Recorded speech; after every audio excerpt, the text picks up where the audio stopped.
আসসালামু আলাইকুম। আমরা আজকে চলে আসছি মেট্রো রেলে।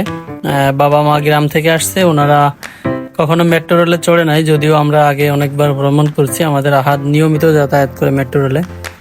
তো যেহেতু ফার্স্ট টাইম, সবাই অনেক এক্সাইটেড ছিল, বিশেষ করে আব্বু আম্মু এবং ছোট বোন ছিল। তো মেট্রো রেলের ভিতরে এখন যে পরিবেশটা, আসলে আপনি যখন যাবেন দেখতে পাবেন যে ওখানকার সুন্দর পরিবেশ, টিকিটের সিস্টেমটা, এছাড়া এখানকার যে স্মার্টনেস, প্রতিটি কাজের যে আধুনিকতার ছোঁয়া, সেগুলো এখানে আসলে পাওয়া যায়।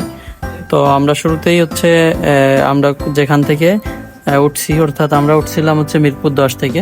তো মিরপুর 10 থেকে আমরা হচ্ছে বিজয় সরণি যে মেট্রো রেলের স্টেশন আছে ওটাতে নামবো।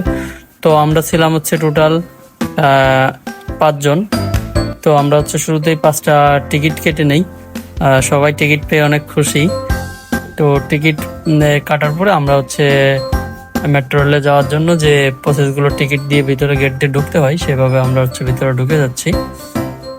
এখন কিছুক্ষণের ভিতরেই আমরা স্টেশনে প্রবেশ করার পরে হচ্ছে আপনার রেলটা আসবে। তো যেহেতু আমরা বিপরীত দিক থেকে উঠছি, তো আমাদের হচ্ছে ডান পাশ থেকে বাম পাশে যাইতে হবে, মেট্রোটা ওইখানে এসে আর কি দাঁড়াবে। তো আমরা হচ্ছে ওই দিকে যাচ্ছি মেট্রো রেলের ভ্রমণটা।